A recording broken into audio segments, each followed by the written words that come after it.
Hello, everyone. Welcome to Two Moons and a Microphone, a Sci-Fi Sisters Inc. production. My name is Tanya Scott Thomas. I love fantasy, but I keep it real. This week, Two Moons and a Microphone is sponsored by Undertow, the horror podcast by Realm. Check out the latest season, Hovering, about a UFO spotted in an Australian village by searching for Undertow wherever you get your podcasts. Hello, everyone. Hello, Brandon McKinney. I am so excited to welcome you to the first episode of season 2 of Two Moons and a Microphone, an ElfQuest podcast. Welcome, Brandon. Hi, thank you very much, Tanya. Thank you for having me. I'm excited to be here and talk a little.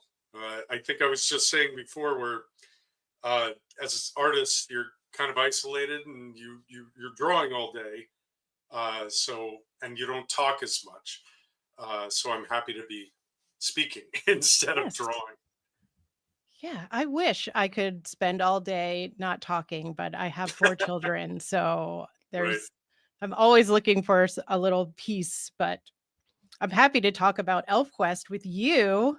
Yeah. Um, I had seen on Facebook that when you would put out for commissions Mhm. around the holidays, and I saw a picture of the Lower Decks characters, and I was like, he draws for Lower Decks. Oh my god, this is another like reason why I can get Trekkies to read ElfQuest. Like I was just so excited. So thanks again for coming on. Mhm. I've been dying to talk to you because I've heard a lot of interviews with Sonny Strait, and he's talked about how he came into the Warp family. And I was really curious about you because I love Shards. I was just rereading parts of it today, Yeah. and some of the 90s ElfQuest stories where there was just all of these new stories coming out and like multiple timelines or storylines were going at once. So I've never heard about like the genesis of all of that. So I'd love to start with how you came into the Warp family. Like, did they have a call for artists, or how did it, like, what happened? How did it go? It came from a recommendation from a writer, but let me go back and my first introduction to ElfQuest. We're talking early '80s. I'm barely a teenager playing Dungeons and Dragons with a group of friends, and we like comics as well. And somebody had the first two collections of ElfQuest in color, and it blew my mind. It was just beautiful artwork, amazing storytelling, and uh, so that just got me totally invested as a reader. I don't think all of the original run, the original first 21 issues in black and white, had come out yet. So I was at my local comic shop, and I picked up the whole series there and just fell in love with it. And um, my dream was always to draw comic books. I had I had a few career goals, right? Draw comic books, work in animation, and then teach. And it all happened, but just in a weird order. So um, as I was trying to break into comics, I had a good friend, Derek Robertson. He's one of the co-creators of The Boys comic that's now the big hit Amazon series. He was always amazing at whenever he'd get a job, if he had to move on to another one or there was more work to be had, he would recommend me. So I'd say in the, oh man, late '80s, going into the early '90s, he's working for Innovation Comics, and they had the Hmm. license to Child's Play, the movies with Chucky, the killer doll, and all that. Hmm. Um, he drew a few, and then he passed it on to me. Well, the writer was a gentleman named Andy Mangles, who his kind of specialty was adapting licensed material. Uh, so he ended up writing a lot of the Child's Play books.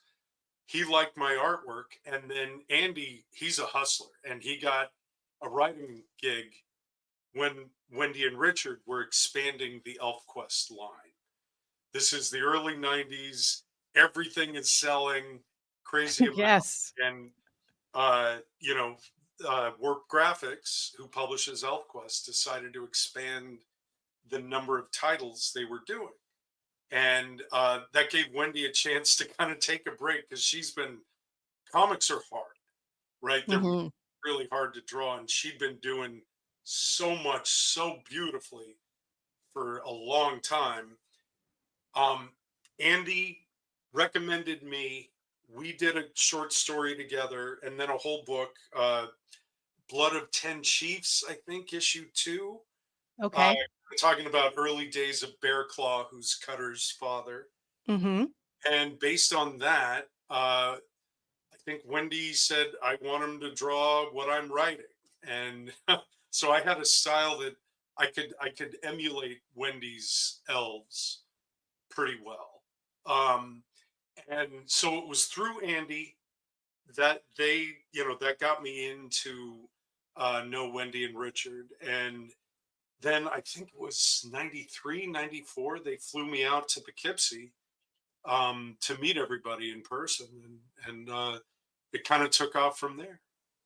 Did you have to move there to work on it, or was it just like bi-coastal?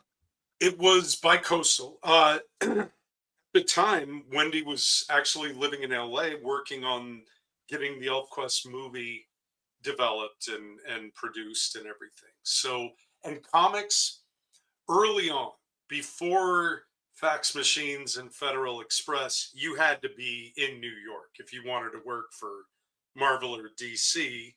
You could take the train in and drop off your pages.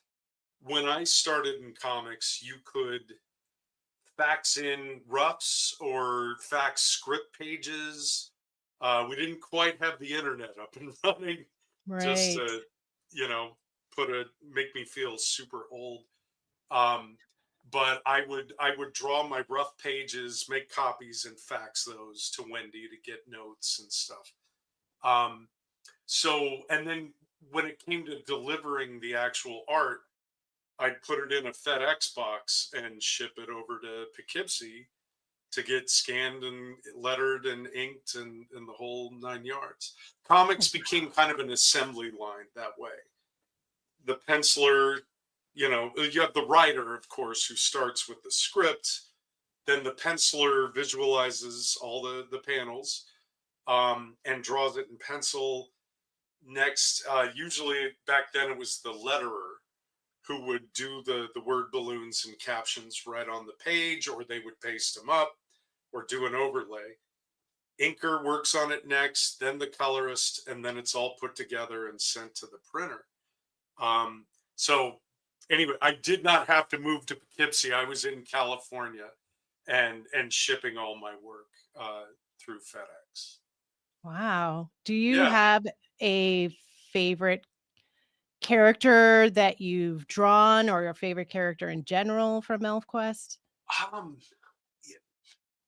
Cutter, just I guess I identify with him. I not the leadership qualities, but just the blonde hair and the jawline and stuff. And he's the head guy. He's one of my favorites to draw. I got really into drawing Rayek and Ekwar, especially later in my run with Warp Graphics. I got to write and draw some stories.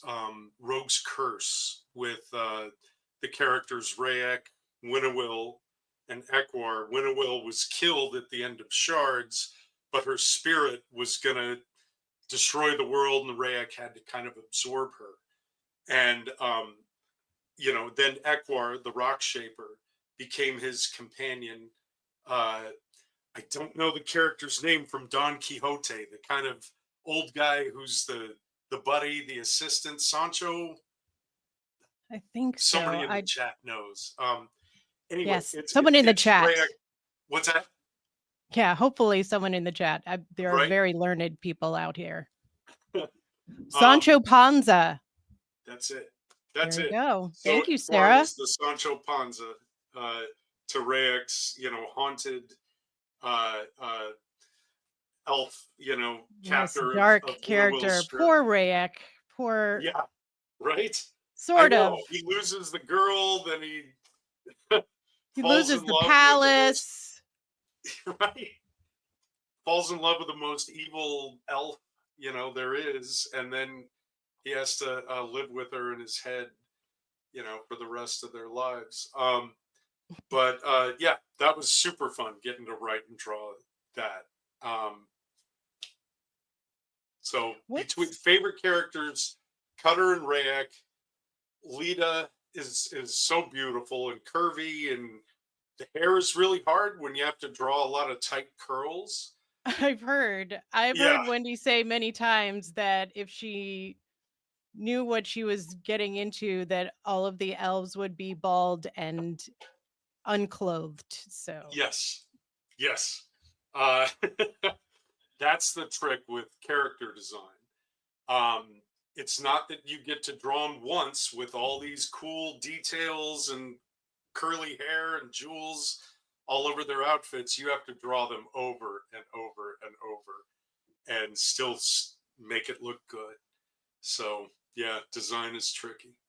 yeah, but I mean, that's one of the great things about ElfQuest, though, is that the characters, you see them grow and you see their their outfits change. I love how there's always like a new outfit and a new look for each series, Yeah, and their hairstyles will change a little bit, and it's something just like very exciting to open up a book and see like, oh, what are they going to be wearing this time? I mean, it just hits so many different pleasure points when you're like going through the book to just say like what's happening with the story, what are they wearing, who's hooking up with who. right. Right. Which kid has grown up from there? It's funny. I just saw Wendy commented that she apologizes for Lita's hair. Don't apologize. It's the artist's curse. When I said drawing comics is hard, and you know, you it means a lot of drawing, and it's not a it's not a sprint. It's a marathon, right? You're not doing one beautiful picture, you're doing a sequence of them, and it's a lot of drawing. But no, and all the different costumes that Wendy was able to design with each new storyline, that kind of helps, I'm sure, keep it fresh. So you're not drawing the same Lita outfit from the Sun Village versus when they're traveling and all that. So and yeah, it's fun to see what they're going to look like in the next adventure. Absolutely. So what's your fondest memory from that time of working with Warp Graphics and with Wendy and Richard? Oh man, there's a lot. I think when I when I first went out to Poughkeepsie and got to meet the work graphics staff and Wendy and Richard in person, because just what was it, 10 years prior, I'm discovering this amazing book, and you know I had dreams, but and I knew I wanted to draw comics, and then here I am drawing, helping make some ElfQuest books in this amazing series I discovered a decade before. So that was great. We've we've uh, been together, especially in the '90s at San Diego comic conventions. Um, and yes, I was just going to mention that, Wendy. Um, uh, Besides signing at San Diego, when Wendy was living in LA, I think I was in the Bay Area then. I lived in LA for a while, going to college at UCLA. And then I moved back to the San Francisco Bay Area, but I would come down and I would get to brainstorm with Wendy, Peony, when she lived in Venice Beach, and we were working on shards together. I mean, she knew the story and the whole thing, where it was going to go. But she was so amazing about letting me pitch ideas for plot points.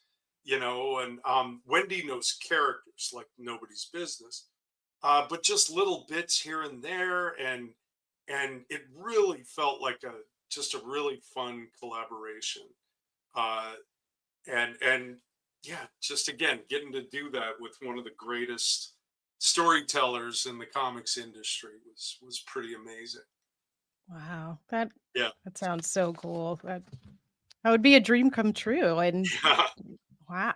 So I if know it anyone happened is, in my 20s, and that was half a yeah, lifetime ago for me. So I don't like to uh, talk about it. I know, I don't like to. I know. The Let's not do 90s were just a little while ago. They were it. not Yeah, 30 yeah, years ago. yeah. That Just a few years ago. It wasn't two just decades or more. no, not at all, not at all. Yeah. So if anyone is interested, the Shard story that we're talking about is in the complete ElfQuest Volume 4, available from Dark Horse Comics. Go to your local comic book store, and if they don't have it, ask them to get it for you, and contact Dark Horse Comics, because let them know that you want these books in your hot little hands. There's digital as well, which is really cool because you can zoom in and see all of the cool details that we've been talking about. And they have this thing called guided view. So it's sort of like, I don't know, spot animation in a way, because it'll move you around the different panels in the correct order, which sometimes gets confusing when you're reading comics. So I really love that feature. So check that out. It's very it's very good. It's a great story. It's another like epic battle, and I love the structure of Shards and how they have to move up these different rungs of the city to get to the center, to get to the final, battle, to get the palace shards back. I mean, it's such a Right. great story. So I mean, don't sleep on Shards is what I'm saying, everyone. I mean, people like to read and reread the original quest, which is great. It's amazing. Kings of the Broken Wheel is still my favorite, but every time I like go back to read Shards, I'm like, this is so good. Like, I don't know why more people don't talk about it. It's a great way to have gotten new people in, to have that same kind of epic battle kind of story, Hmm. just like in the next generation, with Two Edge pulling, tricks on everybody, Right. and the humans. I mean, but like everything is at like another level, because the stakes are that much higher, because, they had the palace and then lost it. I mean, that's worse than have never, knowing about it and trying to find this thing that, just existed in their folklore up until that point. So go check out Shards, everyone. Check it. It's More really proof good. that Wendy and I were on kind of the same page. Or maybe this thought was from Wendy mentioning it way back then. She just said Shards was the ElfQuest video game. They had to get up each level of this mountain Yes. to get to the top, to get to their goal, all the shards in the palace. um and it's also very much like that Netflix animated series Blue Eye Samurai. There's one episode where she has to fight her way through a palace, and I'm like, they ripped us off. I'm Oh, telling totally. you. People are always ripping you guys off, I think, personally. I'm always trying to find like, oh, well, ElfQuest did that. Right. But so when you were moving on from Warp Graphics into animation, can you talk a little bit about like storyboard art and how that fits into the big animation world? There was this very heated discussion yesterday in the Facebook group about AI and Mm, how animation works nowadays, but you are working on like some very popular shows, which we'll talk about. Star Trek Lower Decks, right. anyone, but other great shows, Harley Quinn, Invincible, Lots of cartoons that I used to watch with my kids, Ben 10, Batman Yeah, Beyond. I mean, I love animation. If they I would just wait for my kids to get old enough to have that Y7 rating, and then I knew I would be in for, like, something a little bit more entertaining for me right. that they could Yeah, the also watch. kindergarten shows, the Dora the Explorer, they're cute and they're great for what they are, but man, they're hard to sit through as a parent. I Ugh, know what you mean. When my ugh. kids were young, SpongeBob is great. It's for everybody, but Sure, sure. yeah, anything Y7 or above, you get a little more action, a little more adventure. Yeah, there's some consequences. I love it. Yeah. Um, mm. So it kind of turned out that as my sort of the more comics focused part of my career was wrapping up, I've still done comics since the 90s, but uh, as you know, comics were my main job in the 90s. And then around 99, 2000 was when a friend of mine from my studio went to work for Warner Brothers Animation as a character designer, and they were looking for storyboard artists. And so it just so happened that, well, comics and storyboards are very close cousins in that they're both a sequence of images that tell a story. Um, there are a ton of similarities. There's just as many, if not more, differences. The main ones being with the Oh, I think time, we've oh, uh, he's coming and back. He's here. Okay. um, and uh, with comics, you're seeing the entire page at once. But I was given a tryout for Batman Beyond, and I guess I passed the audition.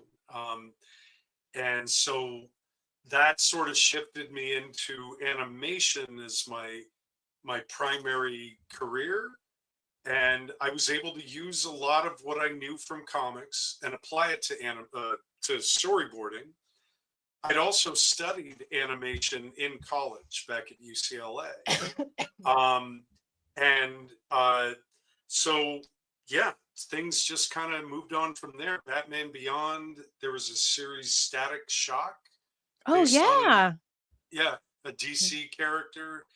Justice League Unlimited, that was huge. And you know, there were little breaks here and there, but it's kind of been consistent ever since.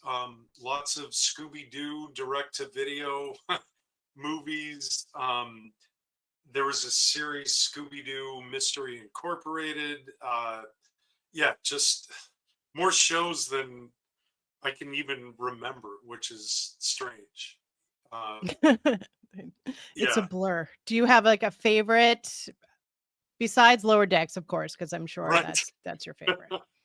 It's funny. I think I have a favorite episode of all the major shows I've worked on. And uh, but you know, I really enjoyed. There was back around 2009, 2010, maybe or 2008. It- there was a GI Joe Resolute series, a series of 5 minute episodes that totaled into a 1 hour movie that was on Adult Swim. And it was G.I. Joe, but it wasn't for kids, right? It was people who got shot, died. There were exit wounds. Oh, It was wow. kind of brutal, but it was awesome. That one reason I love ElfQuest was it it was kind of PG-13, not rated R, I wouldn't say, but it wasn't a G-rated book, right? Mhm. It had violence, it had sex, it had more real stuff than a issue of the Avengers did in a way, and so that appealed to me a lot. Just something a little grittier that kids maybe shouldn't quite be reading at age 7, but maybe at age 12 or 13 or 14. And so this GI Joe thing was definitely for teens and up. Um, just tons of Scooby Doo bits. Getting to draw Scooby and Shaggy. Every movie, they find their way into a kitchen, right? And they make some crazy giant sandwich or food.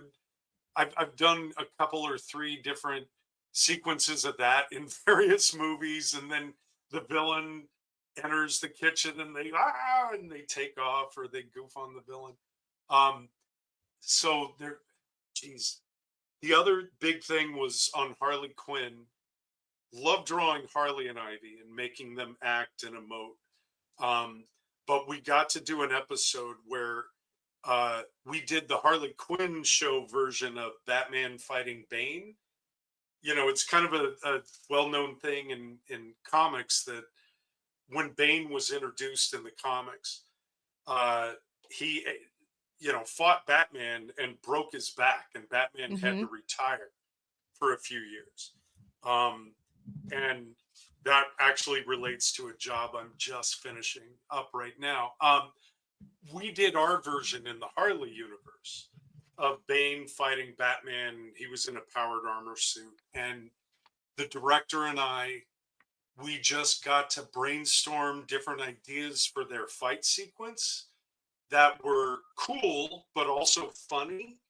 And um, it was like we were two kids with action figures going, "Oh, what if we did this?" And then, "Oh, cool, he can do that." And we tried to incorporate luchador or wrestling moves into the fight because Bane's mask looks like a Mexican wrestler, right? A luchador.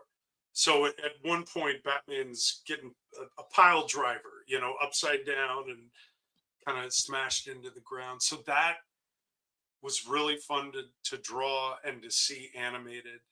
I know I'm going to, in Star Trek Lower Decks, there was a fight sequence with Mariner, kind of our main character, fighting a I was just Klingon. thinking she gets into lots of fights. Tons of fights. I'm talking about action sequences. Those are the most fun to kind of think up and draw because as storyboard artists, we get to write them. It's very rare where the script says, Batman punches, then Bane blocks, then, the choreography of the fight is kind of up to us. So that's why I enjoy fight scenes, but I also love drawing dialogue with good emotion, or, we can draw facial expressions. Um, Wendy's saying I love drawing the violence. It's just fun, you know? But so sorry, I got myself a little off track there. Oh, You were saying Mariner. Mariner in a fight scene with a Klingon. And back at original Star Trek, Captain Kirk, when he fights, it's always these dramatic rolls and dodges, and he has this move where he does a two-fisted, chop or kind of punch. And so Absolutely. I purposefully drew in a scene where Mariner, you know, gets the upper hand on the Klingon and does a two-fisted punch. That was my direct kind of homage to William Shatner and James T. Kirk, and it made it in the show. So if you watch season 4, episode 9, look for when Mariner is fighting Ma'at, this Klingon, and you'll see the two-fisted punch that I put in there. I So love there's a that you very long remember the answer to your question. exact I love it. I love how you remember the exact episode and the season for that part. That's so Yeah, great.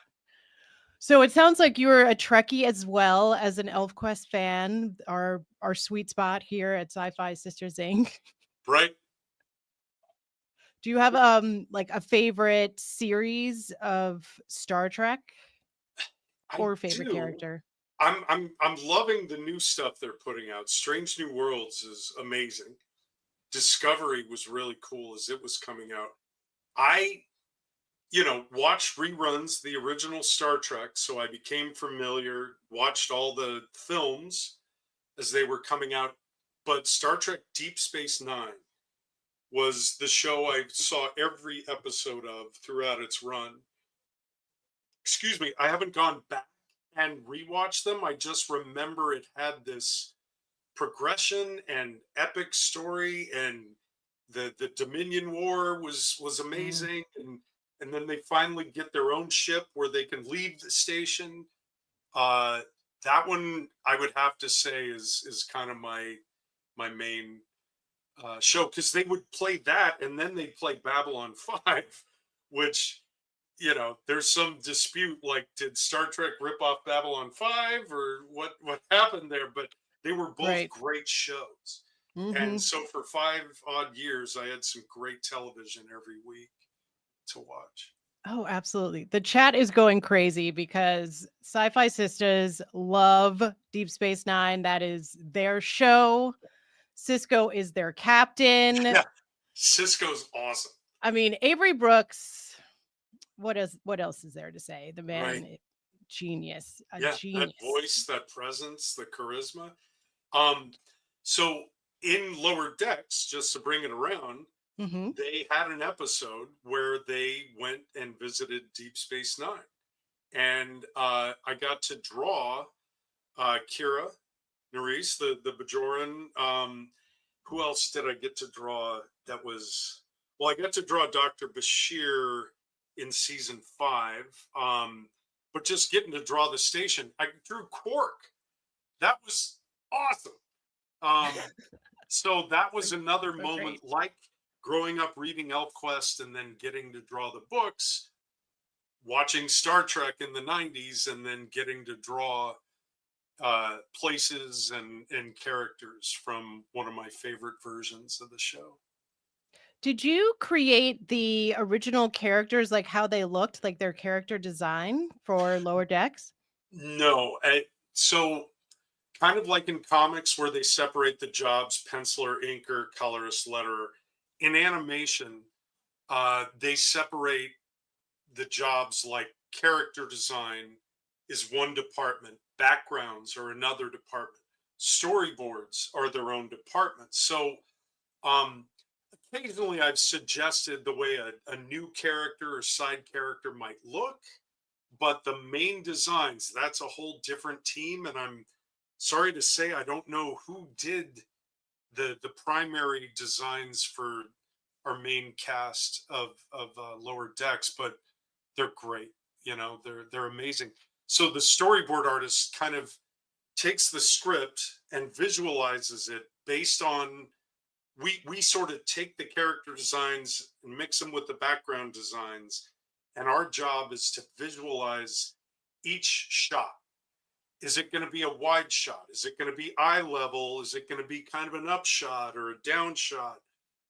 Is the camera going to pan, or is it going to truck in or truck out? Um, so, storytelling is more our job than design. But it's always fun to get to draw those characters. Oh, the Sci-Fi Sisters ask if you drew the station because they Mm. cried when they saw it. So, I mean, I on a lot of shows, they make 3D models, and you can kind of move the camera around and take a screenshot and plug it into your storyboard.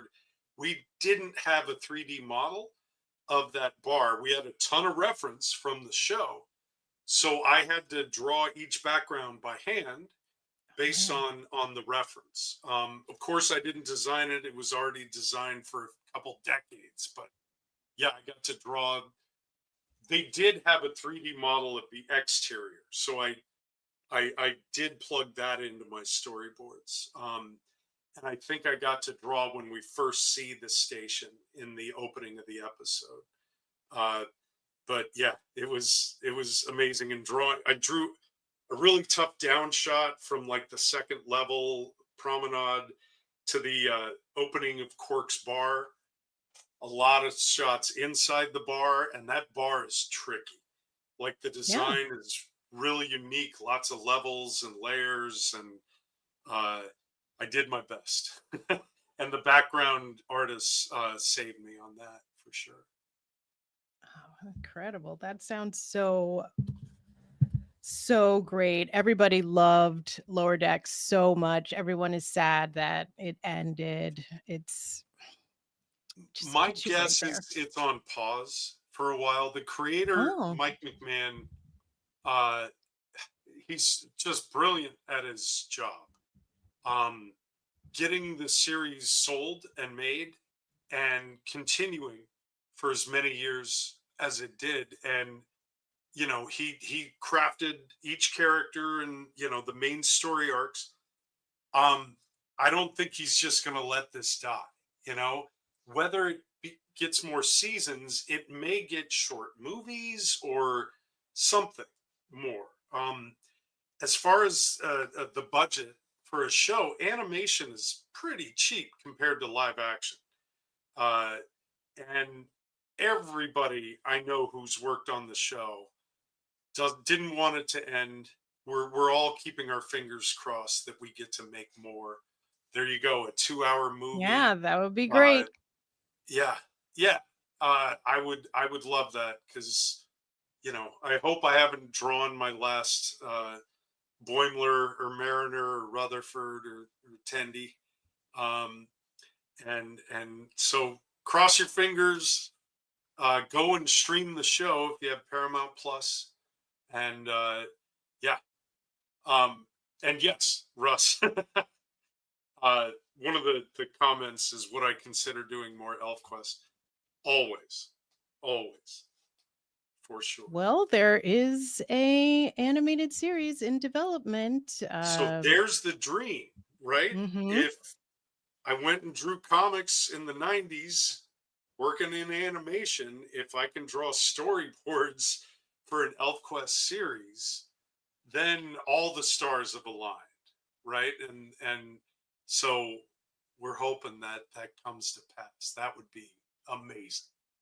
Yeah, we are all hoping, doing all the things, crossing everything, wishing on eyelashes, all of the things to whatever we could do to make this happen, just for everyone's dreams to come true, for Wendy and Richard. I mean, when you read the old issues, they have been talking about this, a movie or a series, almost since they started ElfQuest in 1978. They were like, this Hmm. is what we ultimately want to see come to be. And you're so close. I really hope it happens. And if you could be Me involved too. in it, that would I just think the be, time is right now. And Wendy, I pray I'm not speaking out of turn here. I know that um, there have been opportunities to do it, but it wouldn't be the ElfQuest we read in the books that we know and love. And um, with the same heart, with the same grit, mhm. uh, the violence, the sex, it wouldn't work as a kid show, right? Um, and now in the streaming era, where there's more adult content, like Star Trek Lower Decks, like Harley Quinn, where you can push things a lot further than you could 10, 20 years ago. um that the opportunities, just the time is perfect for a really high quality, great ElfQuest show that would stay true to the integrity and the story of the books. Absolutely. I mean, I don't know if you saw X-Men 97 last year, but that storytelling was just so perfect in its tone. It was completely made for adults. The Yes. stakes were extremely high. It was emotionally charged. It had very complex things happening, and I mean, the response was incredible. I mean, every blurred, every nerd, everybody I follow, it was just like, when is the next episode coming out? Like, it Yeah. was appointment television, and it resonated with people that were fans in the 90s, and we're all grown up, and it grew up with us, and Yeah. it was perfection. And I know that, I mean, ElfQuest is the themes in ElfQuest are so relevant for today that, I mean, I don't know why more people are not reading it. If it doesn't like it would just be so perfect for an animated series to come out now. The time is just like right on for it. It And it is. It is. I'm confident we're going to see it. Uh, yeah, sooner rather than later, and I hope to be a part of that in whatever way I can. Back to the X-Men series, I didn't watch the original series coming out, but it was basically telling all the stories I grew up reading this in the comics. mhm. Um, and I'm glad it existed. I think when it was coming out, I was in my 20s and I wasn't watching all the shows on Saturday morning. A Because little I too was hungover, too, yeah, like busy myself. chasing girls or doing whatever or drawing comics really. But Right, working. I made it a point to watch this new Disney Plus series, and I had the good fortune to work with a few of the people who went on to storyboard and direct on the show when they were at Warner Brothers. And I could not be prouder of what they put together, because the stories were really well told, well written, and the animation was beautiful too. That's never a guarantee on television. Uh, whenever I storyboard a sequence, I keep my fingers crossed when it gets animated. It looks like what I pictured in my head and what I drew on the board. Sometimes it's amazing and sometimes it's not. But everything in X-Men 97 looked really, really good. And I hope that, you know, one day ElfQuest can be on some streaming service, and, we can catch a whole bunch of new fans. Uh, we've got a ton of lifelong fans who've been there from the jump who would love to see Cutter move and hear his voice and hear music behind it and sound effects. We kind of had it with the audio version of Mhm. ElfQuest, but seeing the whole package together would just be incredible. So, yes, Yeah, absolutely. I mean, seeing him like jump through the air with New Moon with like the motion, yeah, yeah. And I know Wendy's already done a ton of storyboards, all the way back in the 90s. I was seeing stuff she was putting together. So, I mean, heck, half the first episode, if not all of it, is more or less storyboarded. So they just gotta animate it. Um, yeah. yeah. So, when you hand them off, do you know what happens? Like this is what came up in that conversation I was talking about yesterday in the Facebook group about, all right, people have very strong feelings about AI, but Mm. there are computer programs or software that's involved in sort of, or you would know better than I would. I'm just guessing. Right. So bringing it back around to AI, AI worries me. It cannot replace everything that humans do to make an animated show. Not yet. Um, there, a lot of the people in charge of the money and the shareholders at these different organizations would love to, spend less money to make a show, and uh, we our guild, our union just went through some negotiations, and AI were a part of it. We didn't quite get everything we were hoping for there. We would like AI to stay the heck out. We've been Yeah. making great shows for decades without it. And the purpose of it is to kind of replace humans. Well, it can't replace the creativity that humans bring. Um, as far as developing new ideas or new characters or new storylines, uh, but it can do a lot. And I don't know. In my more cynical times, I'm just praying that it takes AI another, you know couple of decades until I'm fully retired before it can take over all our jobs so I can just keep making a living. But then I know generations of younger artists, some of whom I've taught, some of whom I've worked with when I was working in house, who, what are they going to do? When computers are taking over their jobs. I think right now the jobs that are most in danger are character design and sound editing. I read in an article.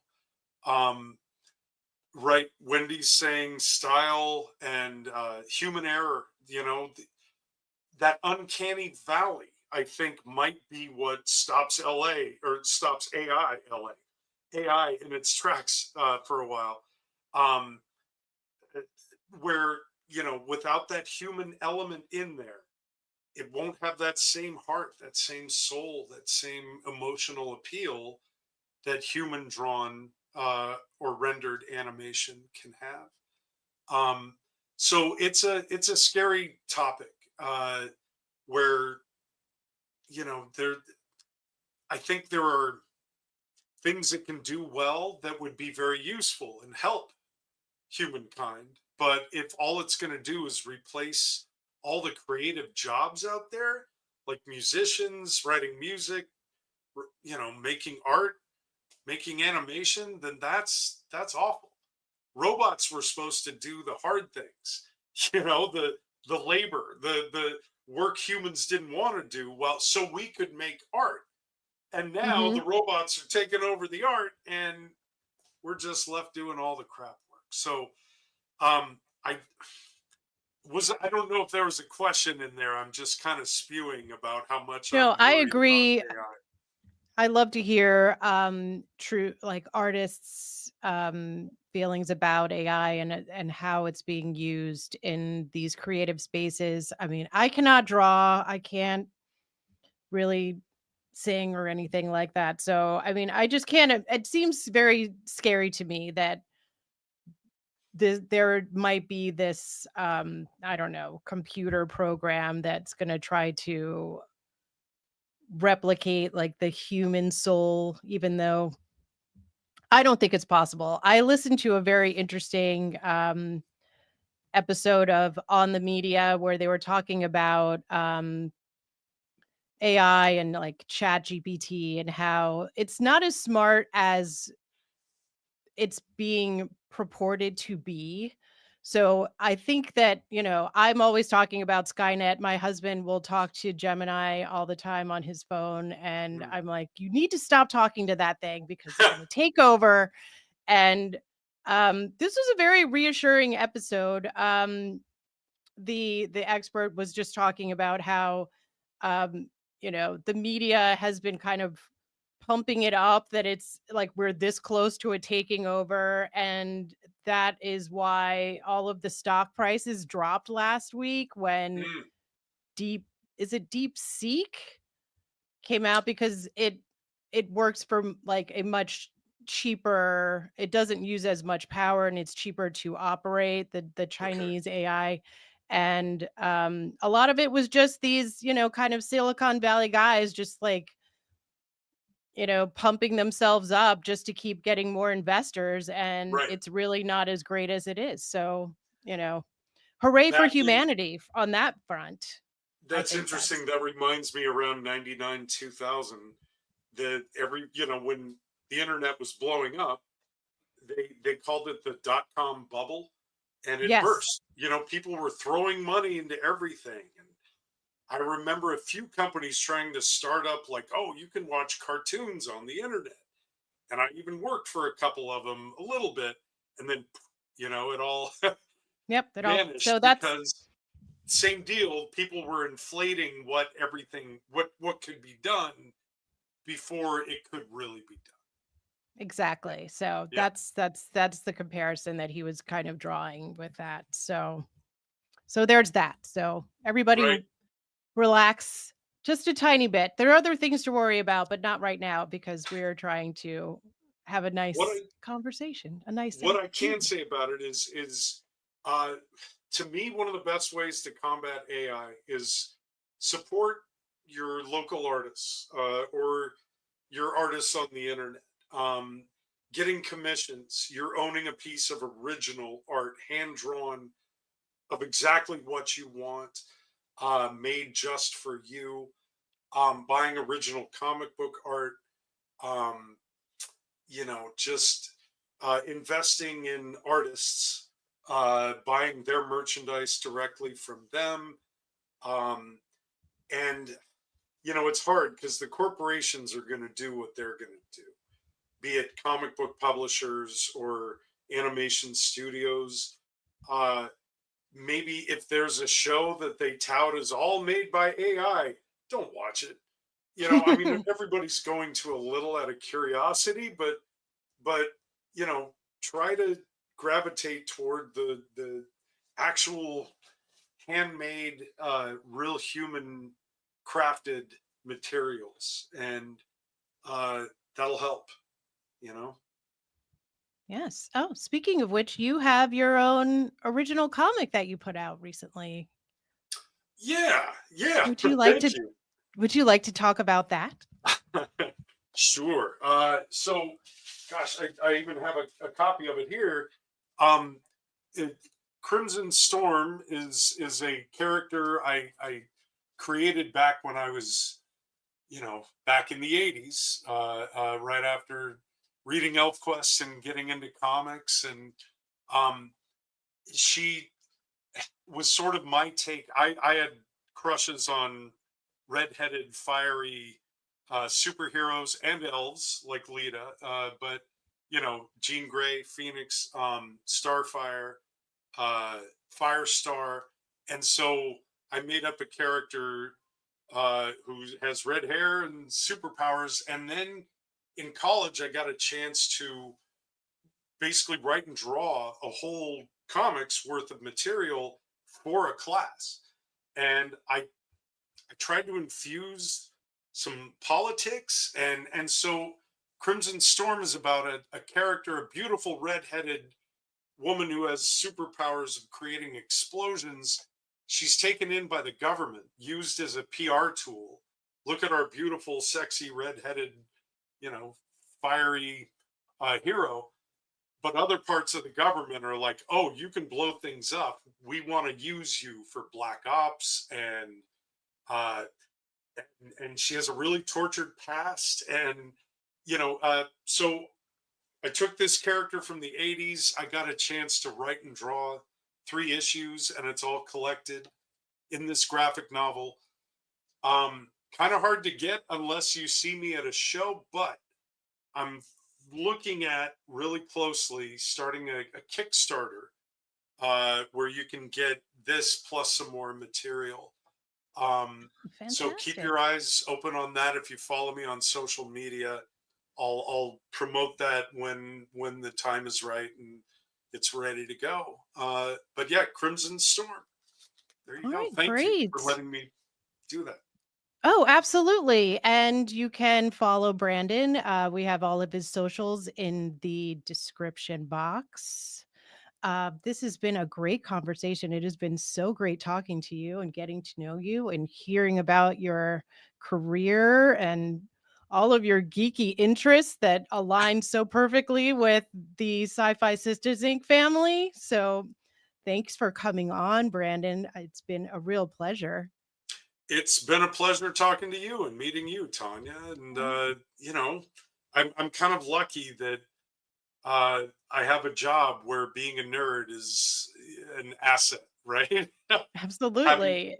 grown up reading comics, watching science fiction, loving movies, and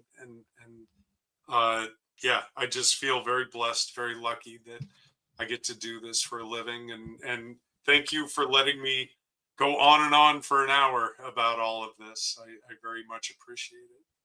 Oh no, I loved it so much. Thank you. This was a treat for me, and this was a great way to kick off the second season of Two Moons and a Microphone. So I want to thank everyone in the chat for being so great with all your comments.